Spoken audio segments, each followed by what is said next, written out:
For all those who might have missed it, this is an ignominious day in Canadian history as far as I'm concerned.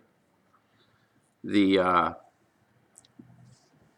people in charge, and I honestly don't know who is in charge. The guy who is the front man for the people in charge, he's called, in Canada, he's called Trudeau, but he's not in charge. Something has happened where it's very clear now from anyone that is capable of rubbing a few brain cells together and understanding the nature of what he has done, which is invoke the Emergencies Act, which replaces, I think, the War Measures Act that his father invoked when people were being abducted and killed by the FLQ in Quebec. Some felt at that time it was an overreach as well. But we are now in a situation where this similar act, this ultimate power to people in power, more power creates the desire for more power and more power. And this has happened after 2 years of extreme abuses against the population, not only in Canada, but all over the world. Some places more, some places less. Canada is turning out to be the banana republic of austere measures now with this Emergency Act. Incredible. Out bloody rages. For what? For what? It's not because a flesh-eating disease is rampaging through our China shop. It's not an impending army at our doorstep ready to pounce, pillage, and rape.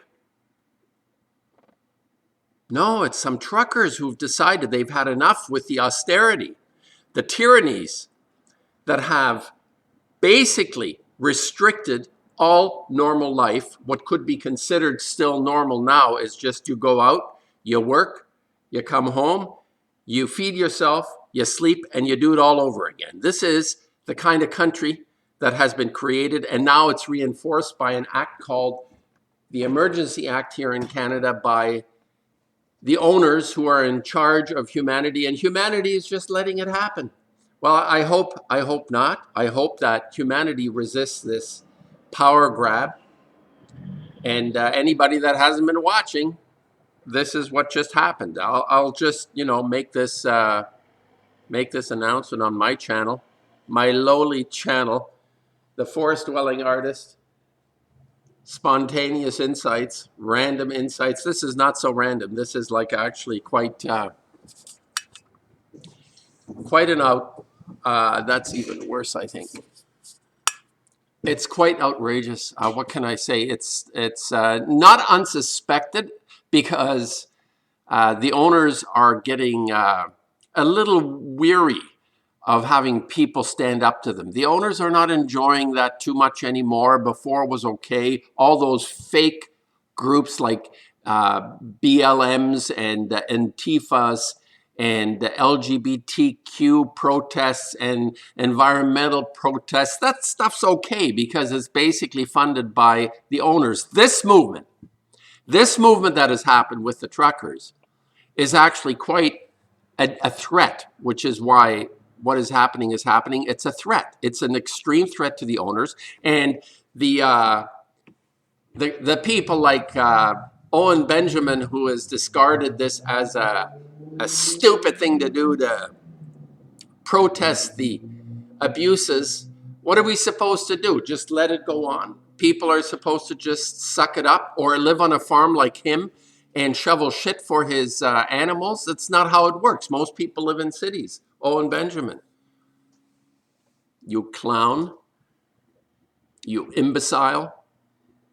Anyway, he's irrelevant. And Jordan Peterson came out too. He's totally discredited as far as I'm concerned, even though he showed some flashes when he actually interviewed Peckford.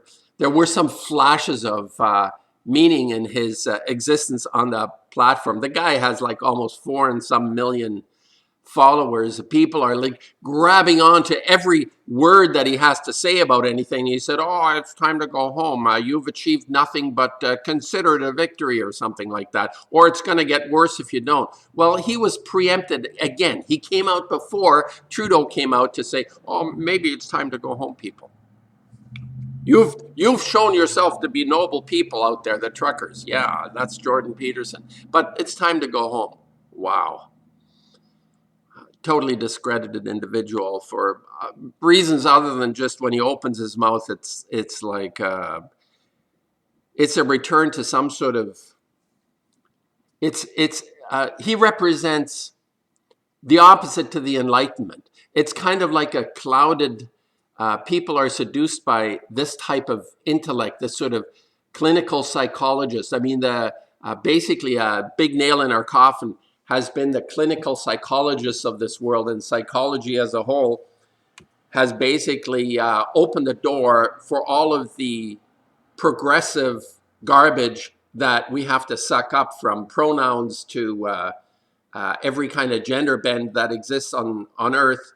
And people can do what the hell they want, but stop meddling. But these types, these like Jordan Peterson types, and even Noam Chomsky, are all contributing to this complete open the door to this bullshit that we're having to face now collectively as a planet. And the entire world is faced with this now. In some places worse than others. In Canada, it's worse than others because the owners have decided to take this test case, Canada.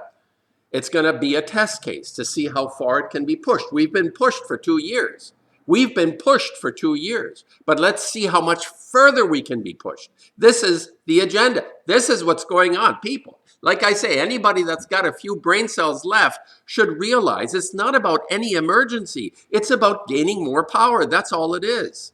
It's a precedent because his old man did the same thing.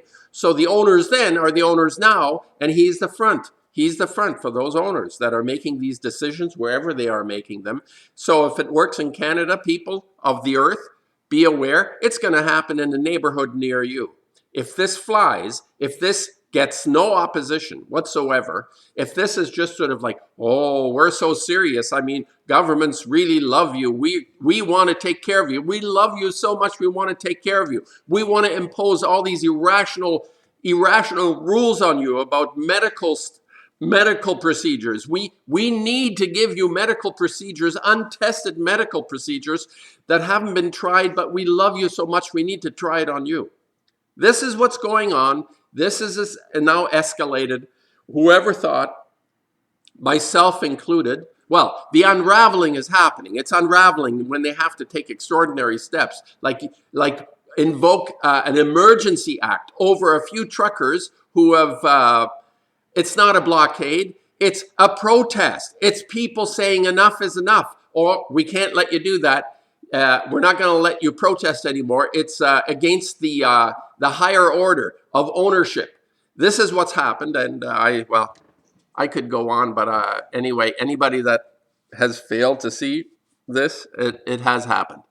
And the unraveling is continuing. I didn't think it would unravel in this sort of nasty, complete nasty. Maybe this was Owen Benjamin's insight. He said, if you do this, it's going to unravel more nasty. But it has to unravel.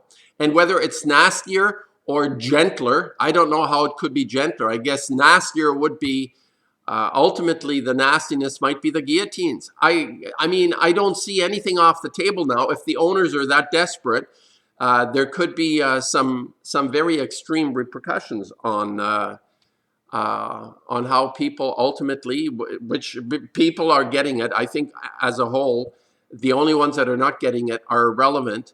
Whether it's maybe 25 or 30% that are left that haven't understood that this is so bloody outrageous, well, we'll see what the consequences will be over the next few days and weeks.